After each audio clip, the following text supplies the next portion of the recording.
भास्कर जाधव यांच्या नावाचा तुम्ही उल्लेख केला की त्यांची पत्रावर सही नाहीये. आज भास्कर जाधवांनी माध्यमांशी बोलणं टाळलं. मध्यंतरी भास्कर जाधवांनी नाराजी देखील व्यक्त करून दाखवली.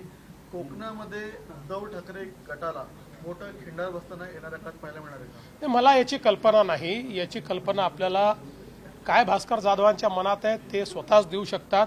आणि अलीकडच्या काळामध्ये ते कवितांच्या माध्यमातून आणि शेरोशायरीच्या माध्यमातून आपल्या मनातलं अभिव्यक्त करता आहेत.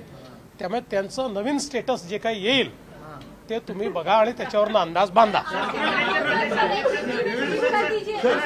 गेल्या काही दिवसांपासून मात्र पक्षप्रवेश सुरू आहेत आणि आता देखील रवींद्र चव्हाणांच्या माध्यमातून कशा पद्धतीने पक्षप्रवेश असतो? काय पक्षप्रवेश गेल्या काही दिवसांपासून असं आहे की आम्हाला आमच्या पक्षाचा विस्तार करायचा आहे आणि हा विस्तार करत असताना आता विविध पक्षातनं त्या पक्षाच्या नेतृत्वावर विश्वास नसल्यामुळे किंवा त्या पक्षांमध्ये भवितव्य दिसत नसल्यामुळे काही लोक जर आमच्याकडे येत असतील तर आम्ही त्यांचं निश्चित स्वागत करतो. काँग्रेसचे प्रदेशाध्यक्ष हर्षवर्धन सकपाळ असं म्हणतात की जी.आर. जे 2 काढले होते ते दोन्ही उपमुख्यमंत्र्यांना माहिती नव्हते. ते नागपूरच्या रेशीम बागेतून आले होते. मला असं वाटतं की हर्षवर्धन काय नाव त्यांचं सपकाळ त्यांच्याबद्दल मी एवढंच म्हणेल नया आहे हो.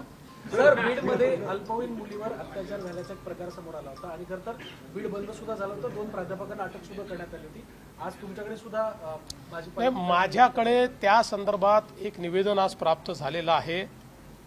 त्या निवेदनामध्ये या प्रकरणाची एक सिनियर IPS महिला अधिकारी नेमून चौकशी करावी अशा प्रकारची मागणी करण्यात आलेली आहे. मी त्या संदर्भात DGंना निर्देश दिलेले आहेत की DGंनी या मागणीचा विचार करून योग्य निर्णय करावा. आता isakal.com आहे देशातील नंबर 1 ची मराठी न्यूज वेबसाईट. प्रत्येक अपडेटसाठी isakal.com ला नक्की भेट द्या.